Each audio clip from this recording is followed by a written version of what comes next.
everyone. Welcome to Inquirer Live at Gameday Central. Today we are coming at you live from the Lincoln Financial Field press box to preview the Eagles' home matchup against the Washington Commanders.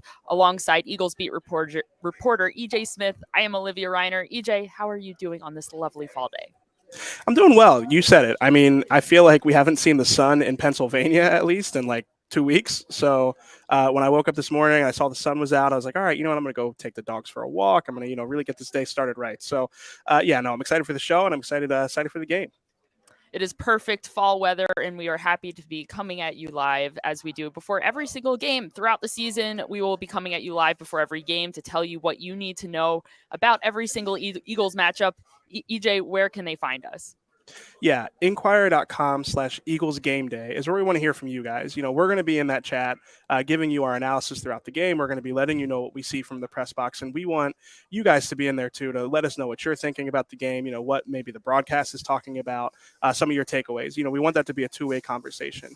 We take even some of those comments for a section in the show called Fan Zone. It's my favorite section. I don't want to talk for Olivia, but, it's definitely my favorite segment. So make sure to get over there, give us your thoughts. And again, let's keep the conversation going after the show.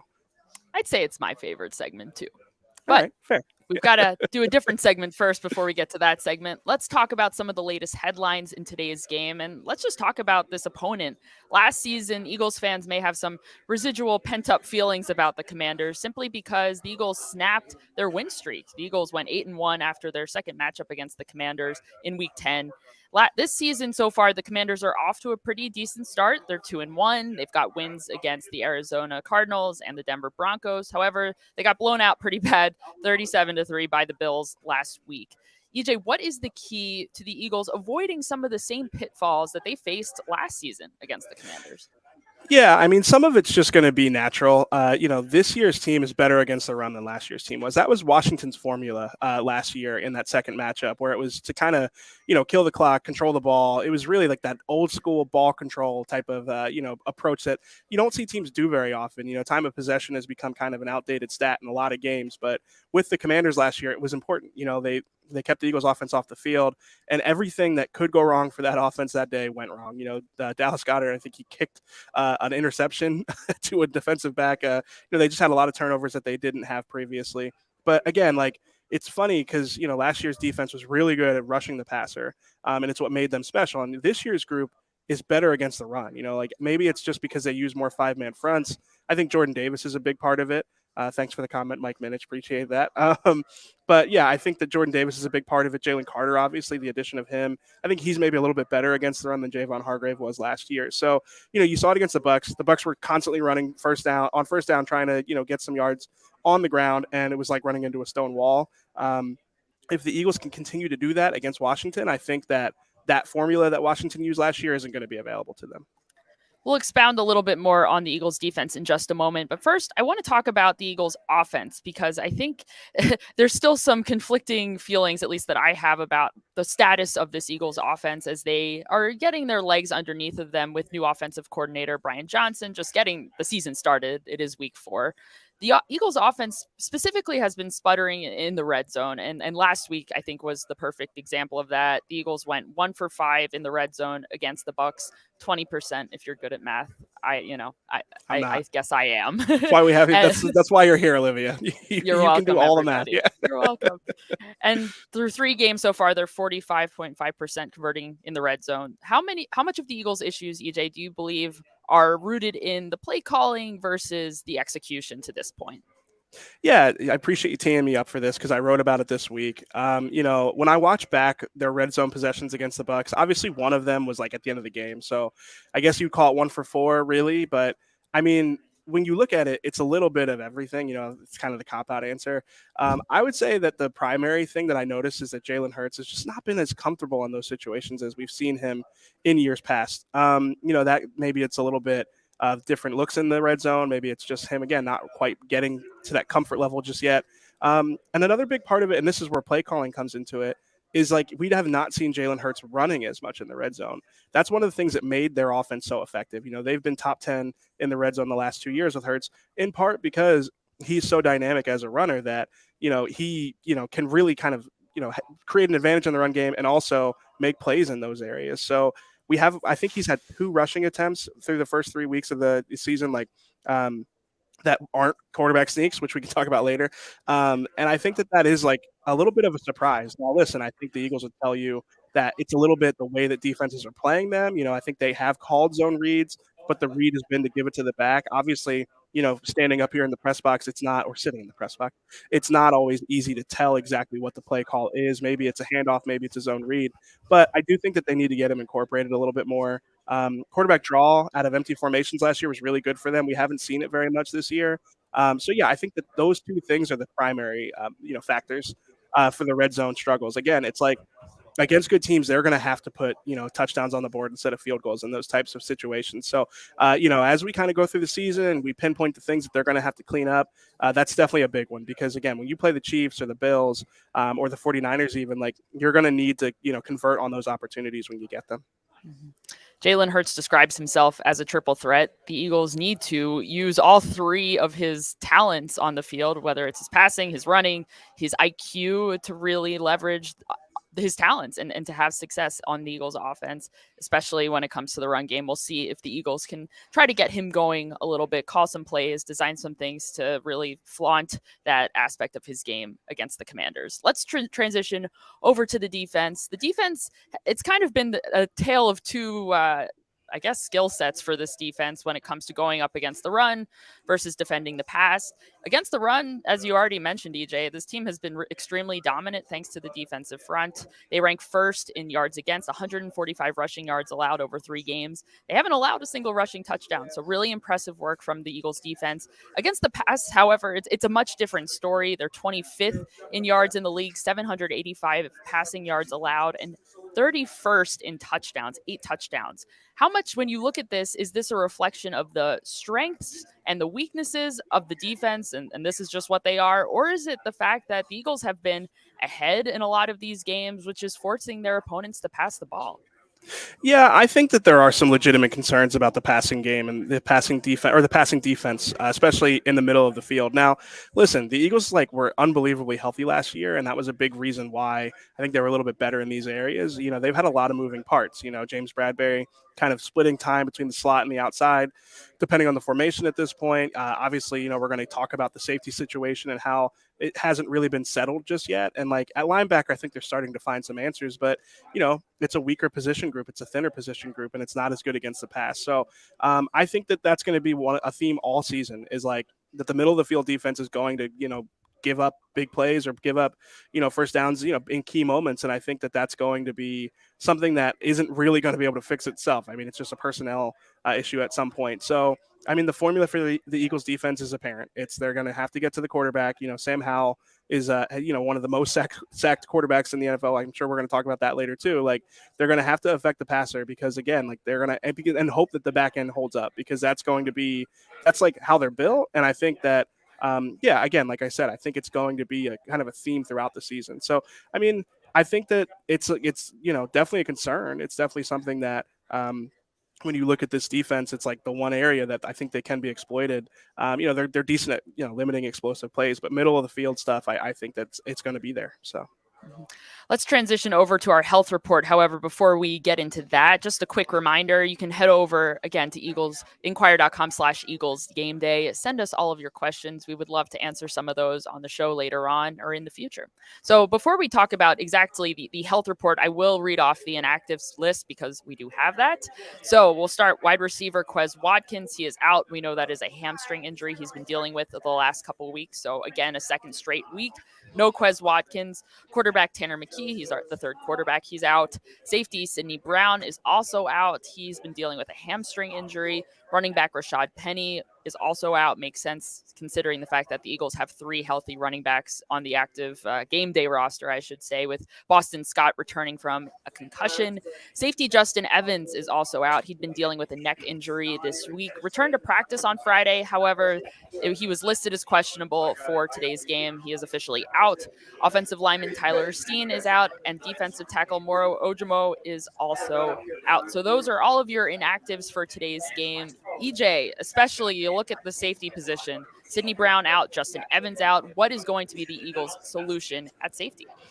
Yeah, it's tough. They're so thin at that position. I think that it's telling that Keely Ringo is not inactive. I think that he could have a role, as kind of as an emergency safety. And then they called Tristan McCullum up from the practice squad, who's another safety. I mean, they just need like people in case something comes up. I think that you're going to see mostly Terrell Edmonds and Reed Blankenship.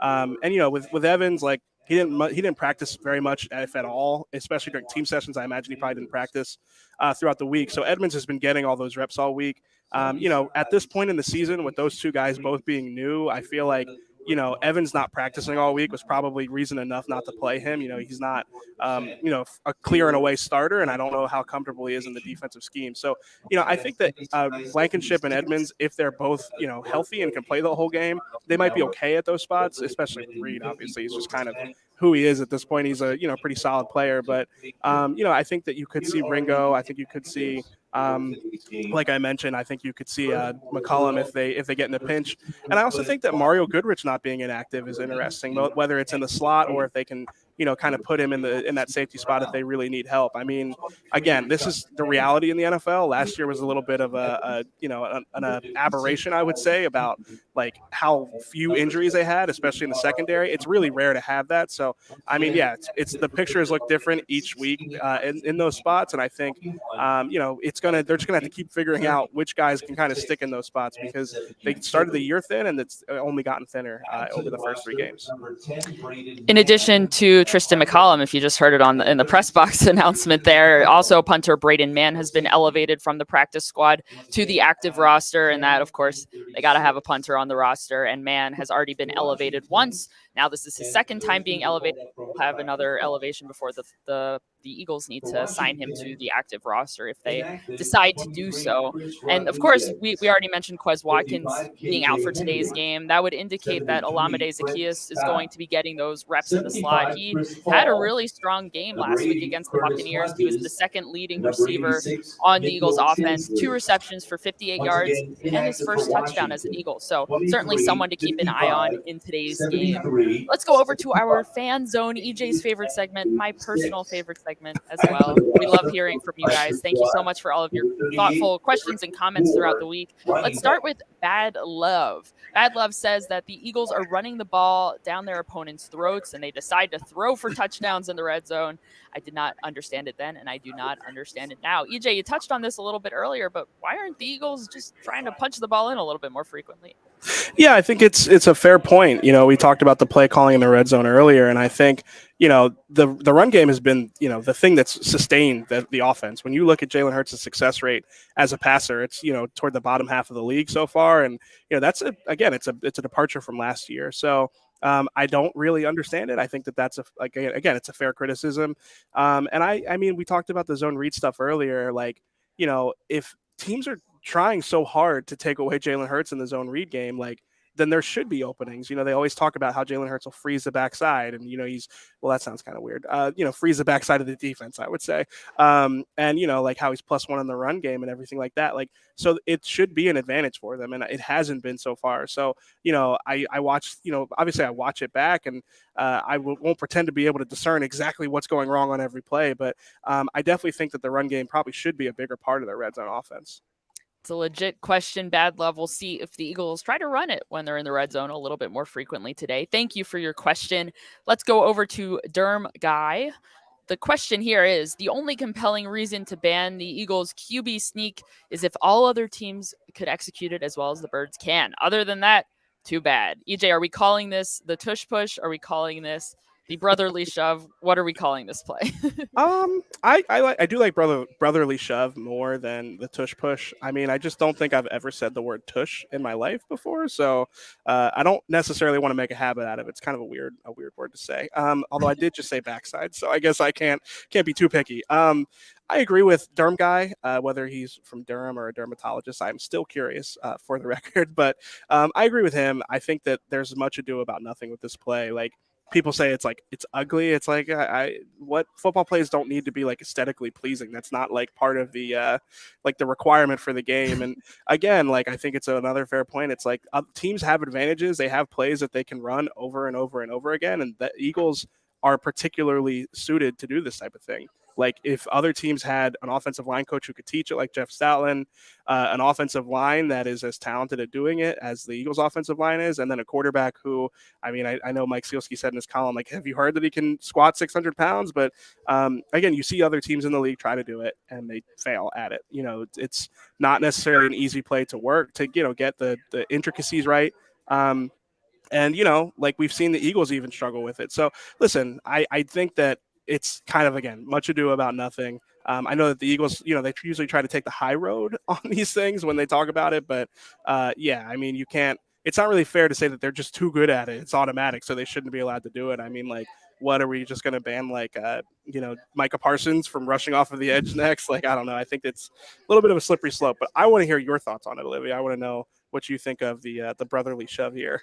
Yeah, I think it's a little ridiculous. Like, who people, I don't, it's general, and it's also, I don't know how many we talk about when people on the internet have criticisms or on television or in the media or whatever, and it always seems like it's more people complaining than maybe it actually is in reality. So for the segment of folks out there who disagree with the play, it just, to me, who, it's not an aesthetically pleasing football play or whatever it is. Like, who are you to be the arbiter of what is a football play versus what isn't, especially if it is legal by the NFL standards to run the play. So to me, it's, as you said, much ado about nothing. If you can't beat them, join them. And it seems like teams are trying to join them and they're not really having a lot of success doing it. So to me, it's a non-issue. It's a talking point, and it's an excuse to say tush push and brotherly shove, which I think are both great names. Which one And do you that's like why better?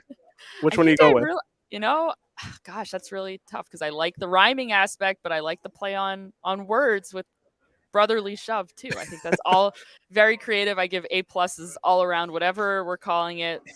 I'm cool with it. So TBD. We'll follow up next week to see if you've made a decision on that. I'll think a little bit. I'll sleep on it tonight, and we'll Yeah. get back to me next week. Derm guy, thank you for your very thought-provoking question. Let's take Steve 74's question as well. I read that those 19 sacks of Howell so far has him on pace to surpass David Carr's single-season sack total. Yikes! So if there's a chance for Reddick to get on track, it has to be this one. Listen, Hassan Reddick hasn't had a sack the first 3 games of the season. This is a very similar position for him as he was in last season when he didn't have any sacks the first 2 games of the season. Then third game, a sack and a half. I think, he kept it up for the next couple of games after that. He went on a multi-game sack streak. What are you expecting to see from Reddick, and not just Reddick, but the edge defenders too? I mean, the interior defensive linemen have been the ones making a lot of noise getting after the quarterback over the last few games. And aside from Josh Sweat, it's been a relatively quiet start for the edge rushers.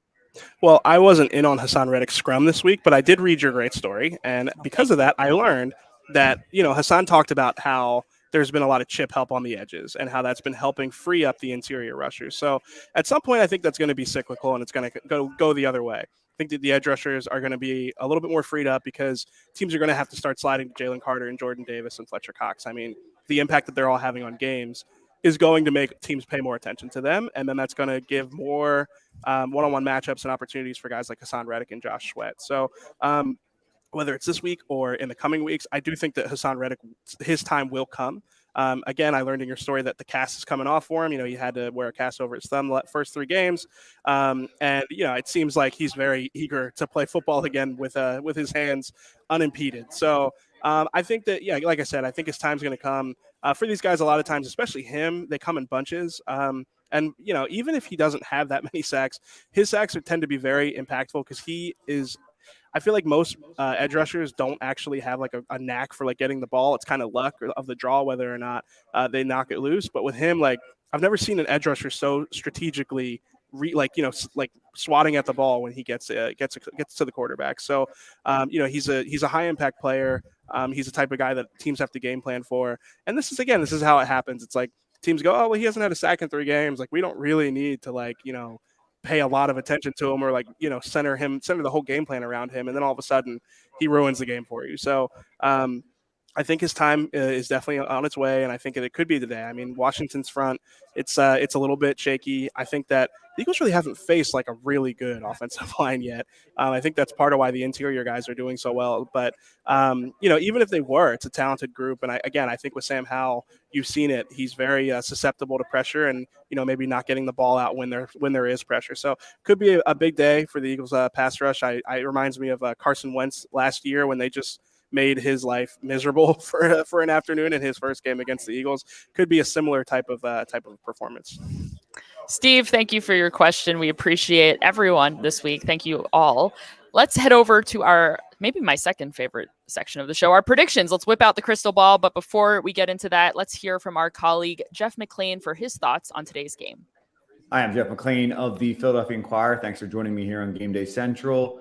I'm also the host of Uncovering the Birds podcast. We just dropped a new episode on Milton Williams. You can get that podcast anywhere you listen to pods. All right, let's talk about this Eagles game against the Commanders. This is week 4. The Eagles are 3-0. The Commanders are 2-1. Now, they opened the season 2-0, which probably wasn't a true indication of the quality of this team. And last week, they came crashing back down to earth and were crushed by the Bills, 37-3, which I think was kind of like a splash of water on new quarterback Sam Howell, who, well, look, I don't think that he's terrible, but playing behind the offensive line that he has to play behind has been a struggle. And through 3 games, he's been sacked 19 times. He had 4 interceptions in that game against the Bills. So, look, right off the bat, the advantage here is clear in the Eagles' favor when we're talking about the Eagles' defensive line, their pass rush specifically against that offensive line. Now, the Eagles have been very good against stopping the run. In fact, they have the number 1 run defense in the NFL. Last year, in the second game between the Eagles and Washington, they were able to actually eke out a ball control type of offense that kept the Eagles' offense off the field and was productive and effective in kind of stretching the game out and giving them a chance to the point where they actually upset the Eagles. Are they going to do that again this game? I'm not so sure that plays into their strength, because right now I think Brian Robinson's a good running back, but I don't know if against this Eagle defense right now with Jalen Carter and Jordan Davis and Fletcher Cox and Milton Williams really clogging up that front, that they can really have a lot of success on the ground. If I'm looking at the Eagles defense, I think that secondary is where I would likely take my chances if I was Washington. Not that Darius Slay and James Bradbury are bad cornerbacks, and not certainly Reed Blankenship has done a very good job at safety, had a huge interception last week, but they've had to move Bradbury into the slot. They're very light at safety with 2 injuries to Sidney Brown and to Justin Evans. So that means Terrell Evans will be this starting safety opposite Reed Blankenship. And that doesn't really give them a lot of flexibility in terms of what they're going to do at the slot, because they were having multiple guys moving in that spot. Now it's probably most likely going to be James Bradbury. Maybe get Mary Goodrich is active this game and you put him in there, and that may make sense because he's a little shiftier. He can go up against someone like Terry McLaurin in the slot or Jahan Dotson. But I think that's really going to be where Washington is going to try and attack the Eagles. But the ball's going to have to come out quick, because that pass rush is going to get there. And real quick before I switch over to the other side of the ball, pay attention to Hassan Reddick. Now, he hasn't had a sack this year. He said yesterday that his cast came off. So that clearly has been affecting him. But last year, if you recall, week 3, first 2 weeks, he didn't have a sack. Week 3 against Washington, he just went off. And that's when we saw the Hassan Reddick that we saw for the rest of the season. I think there's an opportunity here for him to really get into the backfield. Andrew Wiley's the right tackle there, and I think there's an advantage right there. Now, if you switch over to the opposite side of the ball, the Eagles' offense has just been killing these last 2 opponents on the ground. And DeAndre Swift has been explosive, hitting those huge gaps, but also picking up yards after contact. That certainly should favor the Eagles, and I think that they'll try and run the ball. But if I'm Nick Sirianni and Brian Johnson, I don't shy away from throwing the ball, and particularly in the middle of the field. This could be the Dallas Goedert game. There should be opportunities for him to really match up against linebackers and safeties and get open in the space. And in fact, we may even see the first real DeAndre Swift as a receiver game. Now, that's kind of not all that he did in Detroit, but that's where he was probably more effective than he was as a runner. And this could be an opportunity for the Eagles to take advantage of that. Now, certainly A.J. Brown, Devontae Smith, they're going to get theirs on the outside, but I really think that middle of the field is where the Eagles can attack. That being said, they're going to have to get the ball out quick as well, because that 4-man rush is probably the strength of Washington's defense. They got 4 really good guys up front: Montez Sweat, Chase Young. These are all first rounders, mind you. Defensive tackle Deron Payne and Jonathan Allen. And not only are they, first rounders and they have this pedigree, those guys can deliver. And it's going to be really, important for that offensive line, Jason Kelce, to kind of pick up where, the rush is coming from when they do blitz, how to slide protection certain way, who to double on certain rushes. But if they can't get the ball off in time, and if Jalen Hurts just have to run around for his life, then that, I think, gets Washington back in this game and gives them the chance to pull off the upset. All that being said, while it's possible that Washington can win, I just think the Eagles have too much talent at this point. And I think if you look at Sam Howell and that offensive line, that is where the Eagles are going to really eat. And I think over the course of the game and into the fourth quarter, that's when you'll see them start to expand. So I got them winning 33-19. Clears the spread, and maybe that's a little more than others are predicting. But I just think the Eagles, I think we're starting to see them get closer and closer to that version of the 2020 team that we saw obviously a year ago. All right, well, thank you guys for listening to me here. Back to you at Game Day Central. Thanks so much, Jeff, for your thoughts. EJ, like I mentioned, the crystal ball is out. It is your turn. What is going to be the final score of today's game? Yeah, you mentioned that this is like your second favorite segment. This is my favorite segment when I get it right. So that's really what we're rooting for here today, people. I have the Eagles winning 28-13. I see it a lot of the same way that Jeff does. I think especially against the spread, I think that the Eagles are going to be able to kind of, again, separate themselves in a way that makes this game a little closer than, maybe the markets expected it to be. On offense, I think they're going to be able to score points. I know that Washington has a really talented front four, but I mean, the Eagles have a really talented offensive line.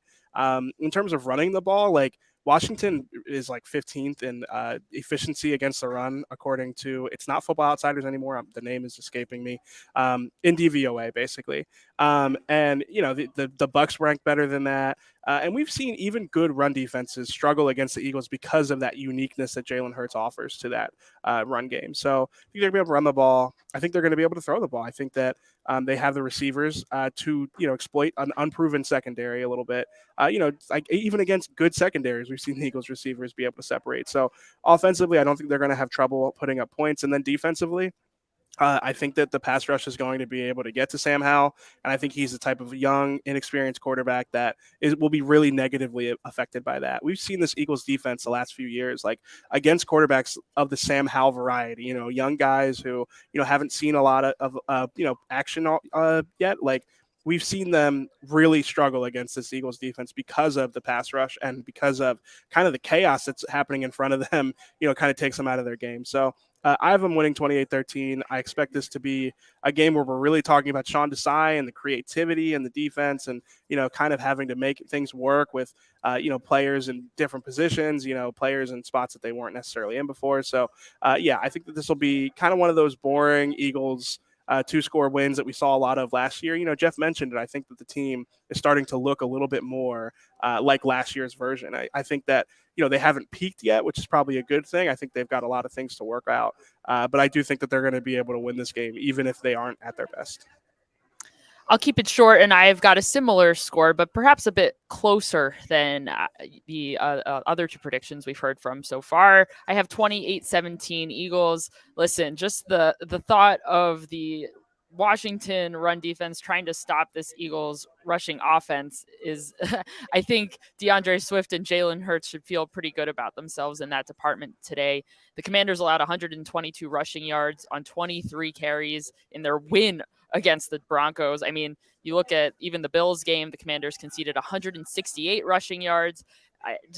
Those are numbers that the Eagles are probably pretty pleased to hear about. So I imagine that the Eagles running game will have a good performance today, and we'll see exactly if this defensive front can disrupt. Sam Howell, 19 sacks. Interestingly enough, Hassan Reddick said that by the Eagles' internal metrics, whatever those that entails, he had Howell getting sacked 22 times this season. So I'm very Yeah. interested to know how the Eagles define a sack, because he corrected me when I mentioned that Howell had been sacked 19 times. He said 22, and he was, I asked him about it after the fact. He's like, that's the number I was given. So it is quite interesting and a totally unrelated topic. But it's just at the end of the day, the talent on this Eagles team on paper should be better than the talent on this Washington team. So we'll see if the Eagles can avoid any sort of upset and come out with a win.